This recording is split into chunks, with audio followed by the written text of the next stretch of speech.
룻기 1장 14절과 22절입니다. 그들이 소리를 높여 다시 울더니 오르바는 그의 시어머니에게 입맞추되 룻은 그를 붙쫓았더라. 나오미가 모압 지방에서 그의 며느리 모압 여인 룻과 함께 돌아왔는데 그들이 보리 추수 시작할 때에 베들레헴에 이르렀더라. 아멘. 예, 오늘은 이 성령의 마지막, 성령의 역할, 세 번째 마지막 시간입니다. 성령님, 나오미는 성령님을 가르치죠. 그래서 이 구원받지 못한 이방 여인이었던 모압을 나오미를 통하여서 그가 성령님의 인도하심을 받아서 붙쫓아서 다시 들어오게 됩니다. 그래서 궁극적으로 이 모압이 나오미를 통하여서 마지막 이른 정착지가 어디이죠? 베들레헴입니다. 베들레헴은 떡집이라는 의미죠. 빵집, 떡집. 그래서 이것은 예수님, 떡이신 예수 그리스도를 가리키고 또한 베들레헴은 예수님이 태어나신 그 장소라고 할 수 있습니다. 최종 목적지가 베들레헴 곧 예수 그리스도이시죠. 성령님은 많은 역할들을 가지고 계십니다. 우리가 살펴봤던 것처럼 하나님의 인도와 보호, 그리고 어떤 영적인 풍성함들, 또 그 외에도 성령의 은사들, 방언이나 병 고치는 은사나 예언이나 분별이나 아니면 여러 가지 능력들을 우리에게 주시기도 합니다. 네, 그럼에도 불구하고 성령의 가장 중요하고 이 중심적인 역할은 뭐냐면은 우리를 룻을 베들레헴으로 이끄는 거예요. 우리를 예수님께로 이끄는 것입니다. 그래서 이 성령님은 예수 그리스도를 영화롭게 하는 것이 그분의 아주 주된 역할이라고 할 수가 있습니다. 요한복음 6장 14절에 보면은 예수님이 그러시죠. 이 성령님이 내 영광을 나타낼 것이다. 그렇게 표현합니다. 그리고 성령을 가리켜서 다른 표현으로 진리의 영, 그리스도의 영 이렇게 표현하죠.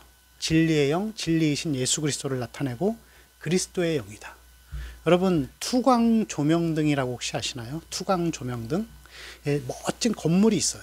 큰 건물이 있는데 밤이 되면은 보이지 않잖아요. 그러면은 이 건물 맨 아래쪽에 이 어떤 정원처럼 꾸며놓은 이 풀숲 사이에다가 등을 비춰줍니다. 등을 켜고 이 등이 위로 향하게 해서 건물을 비추는 거예요. 그럼 건물이 아주 좀 이렇게 어둠과 빛이 조화돼서 예쁘게 보이잖아요.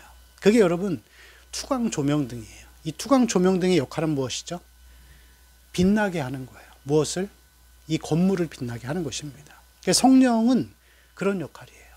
본인이 드러나는 게 아니라 이 자기를 통하여서 성령님 자신을 통하여서 예수 그리스도를 빛나게 하는 것이라고 할 수가 있습니다.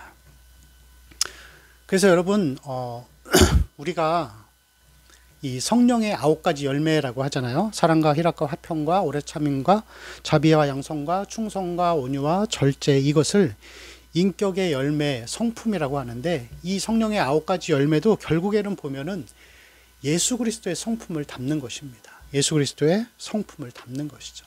그리고 이 예수님의 성품을 담고 성령님의 인도를 받아서 사는 사람들, 예수님을 나타내고 그분을 영화롭게 하는 성령의 인도를 받는 사람들의 특징은 한 가지가 대표적이에요. 겸손함이 있어요. 마음에 겸손함이 있습니다. 왜 이런 얘기를 하냐면은 성령이 주시는 많은 은사를 가진 분들이 있어요. 특별히 그 중에서 제일 사람들이 선호하고 좋아하는 게 병 고치는 신유의 은사와 예언의 능력이겠죠. 앞을 바라보는 능력. 그리고 이러한 이 신유의 능력을 통하여서 사람들이 이 고침을 받거나 죽을 병이나 암 같은 거를 병원에서도 포기한 것들을 고치게 되면 그 사람을 절대적으로 신뢰하게 됩니다. 그리고 이 병을 고친 은사를 가진 분은 많은 어떤 이 유명세와 아니면은 부와 이 명예들을 얻게 되겠죠. 근데 여러분 중요한 게 뭐냐면은 그러한 은사를 가진 분들이라고 할지라도 그분이 가지고 있는 부와 명예를 이렇게 탓하고 그걸 비난하는 게 아니라 은사를 가진 사람들이 제가 이제 재미있게 희한하게 살면서 느낀 건데 이 큰 은사를 가진 분들이 어떤 분들은 시간이 갈수록 점점 교만해져요. 가면 갈수록 점점 교만해지더라고요. 근데 어떤 분들은 가면 갈수록 점점 겸손해집니다. 그걸 통하여 우리가 볼 수 있는 것은 이 은사가 성령으로부터 온 것인지 아닌지를 분별할 수 있는 거예요. 여러분, 우리가 성령의 사람이라고 한다면은 우리는 시간이 갈수록 점점 겸손해지게 되어 있습니다. 자기를 드러내기보다 섬기고 헌신하고, 그게 아니고 만약 우리가 예수님이 주신, 성령이 주신 이 은사와 은혜를 통하여서 나를 나타내고 나를 자랑하고 사람을 무시하고 이런 일들이 벌어진다고 하면은 그것은 하나님께로부터 온 것이 아니라는 증거일 수 있습니다. 여러분, 그래서 성령은 늘 그리스도를 나타낸다는 거, 그리고 그리스도는 겸손함의 상징이라는 거, 여러분, 우리 삶에 성령이 충만해져 갈수록 겸손해지고 하나님의 어떤 이 닮아가는 은혜가 있어야 합니다. 그렇게 살아가는 귀한 하루가 되시기를 축원합니다. 기도하겠습니다. 주여, 우리에게 성령의 인도하신 가운데 그리스도를 닮아가고 우리가 시간이 갈수록 점점 겸손해져 갈 수 있는 올바른 신앙 가운데 살아가게 하옵소서. 우리 주 예수 그리스도의 이름으로 기도합니다. 아멘.